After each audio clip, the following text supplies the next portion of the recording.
अस्सलामुअलैकुम, आप सब लोग कैसे हैं? उम्मीद है सब अच्छे होंगे। इस वीडियो में हम करने वाले हैं 5 स्पोकन इंग्लिश वर्ड्स, ऐसे इंग्लिश वर्ड्स जो कि हम डेली यूज़ में काफ़ी इस्तेमाल करते हैं।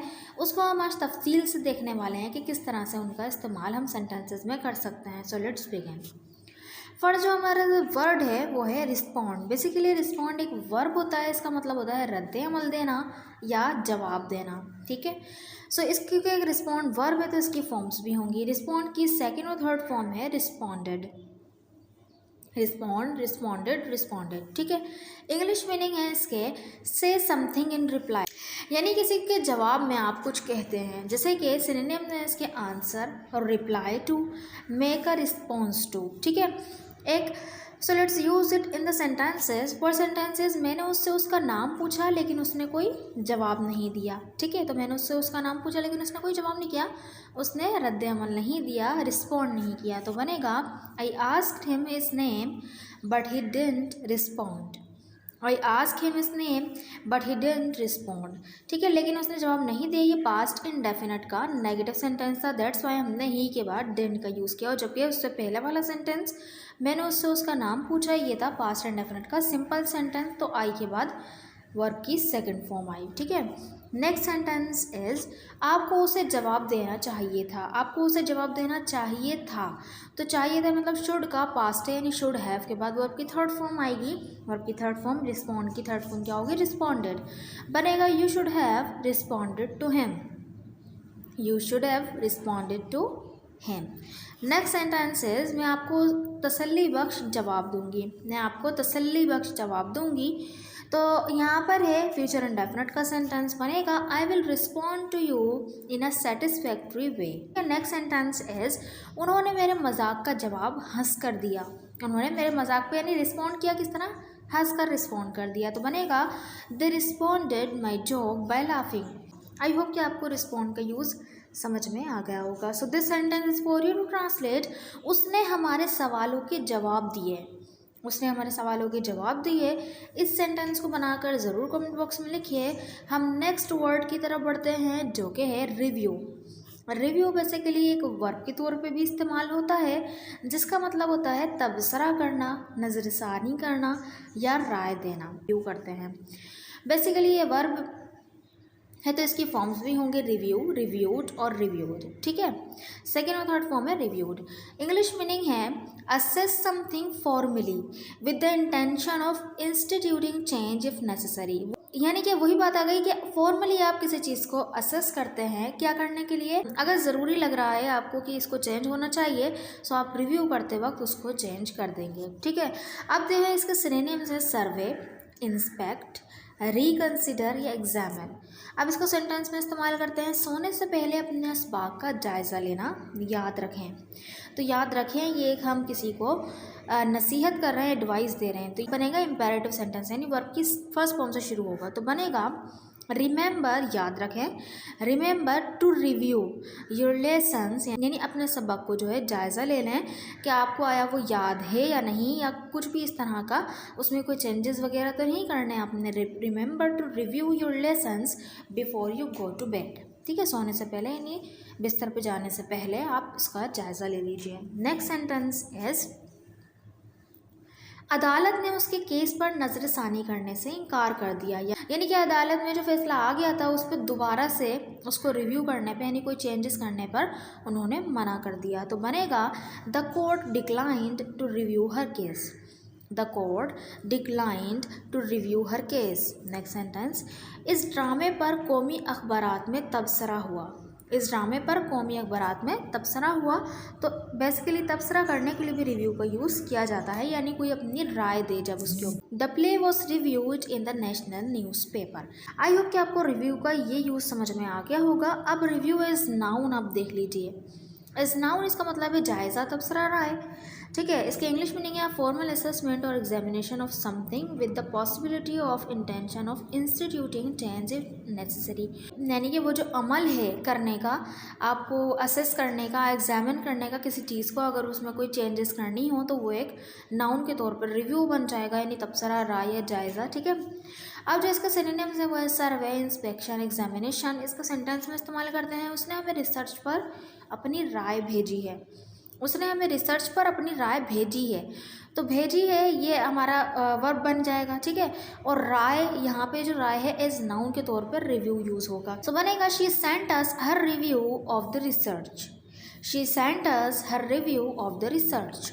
नेक्स्ट सेंटेंस इज मुआहदे की शराइत ज़ेर गौर हैं, यानी उन पे जायज़ा किया जा रहा है, उनका उन पे जो है राय कायम की जा रही है, अभी उसको देखा जा रहा है, परखा जा रहा है। तो बनेगा the terms of the contract are under review, ठीक है। अंडर रिव्यू होना यानी कोई चीज़ ज़ेर गौर होना, यानी उस पर जो है अभी रिव्यू का प्रोसेस जो है चल रहा है, सही है। The terms of the contract are under review. Next sentence, आपने अपने जायज़े में जिस मुसन्निफ पर तनकीद की है उसने जवाब लिखा है। The author home you criticised, यानी कि वो ऑथर जिसको आपने क्रिटिसाइज़ किया, जिस पे आपने तनकीद की थी, इन योर रिव्यू, अपने जायज़े में, अपने रिव्यू में, अपने तबसरे में, हैज़ रिटर्न रिप्लाई, उसने जवाब लिखा है, ठीक है। आई होप कि आपको रिव्यू का ये यूज़ भी समझ में आ गया होगा। So this sentence is for you to translate. क्या आप मेरी किताब पर अपनी राय दे सकते हैं? क्या आप मेरी किताब पर अपनी राय दे सकते हैं, ठीक है। तो इस सेंटेंस को बनाकर ज़रूर कमेंट बॉक्स में लिखिएगा। हम नेक्स्ट वर्ड की तरफ बढ़ते हैं जो कि है रिकमेंड। रिकमेंड को किस तरह से यूज़ करेंगे, देखें। रिकमेंड एक वर्ब है, इसका मतलब होता है सिफारिश करना या तो तजवीज़ करना। अब रिकमेंड की क्योंकि एक वर्ब है तो इसकी फॉर्म्स भी होंगी रिकमेंड, रिकमेंडेड और रिकमेंडेड, ठीक है। इसकी जो इंग्लिश मीनिंग है वो है टू सजेस्ट दैट समवन और समथिंग वुड बी गुड और suitable for a particular job और पर्पस। यानी आप किसी को तजवीज़ देते हैं किसी चीज़ को इस्तेमाल करने के लिए कि इस मकसद के लिए चीज़ जो है गुड रहे, अच्छी रहेगी या सूटेबल रहेगी, ठीक है। सो इसका सिनोनिम्स है वो है सजेस्ट या एडवाइस, सजेस्ट या एडवाइस। अब सामने वाले के ऊपर वेरी करता है कि वो उसको इस्तेमाल करे ना करे, ठीक है। अब इसके सेंटेंसेस हैं मैं अपने तमाम तलबा को उस किताब को पढ़ने का मशवरा देती हूँ, तो बनेगा I recommend all my students to read this book. I recommend all my students to read this book. Next sentences, क्या आप मुझे कोई रेस्टोरेंट तजवीज़ कर सकते हैं, तो बनेगा can you recommend me any restaurant. Can you recommend me any restaurant.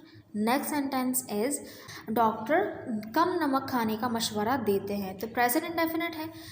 अब यहाँ पे क्या होगा कि doctors recommend eating less salt. Doctors recommend क्या करते हैं, डॉक्टर रेकमेंड करते हैं क्या करने का, ईटिंग लेस सॉल्ट मीन्स कम नमक खाने का। आई होप कि आपको रेकमेंड का यूज़ समझ में आ गया होगा। So this sentence is for you to translate. हमने आपको कुछ भी तजवीज़ नहीं किया था, हमने आपको कुछ भी तजवीज़ नहीं किया था। सेंटेंस को बनाकर ज़रूर कमेंट बॉक्स में लिखिएगा।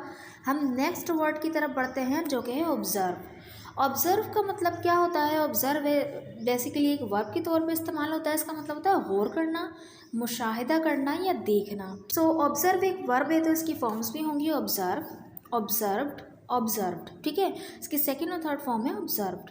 इसके जो इंग्लिश मीनिंग्स हैं वो हैं to watch carefully the way something happens, यानी कि ध्यान से किसी चीज़ को देखना कि वो चीज़ किस तरह से होती है, और the way someone does something, और कोई इंसान किस तरह से कि आप किसी काम को कर रहा है वो ऑब्ज़र्व करना, मुशाहिदा करना, ठीक है। अब जो सिनोनिम्स हैं इसके monitor, notice, monitor and notice, ठीक है।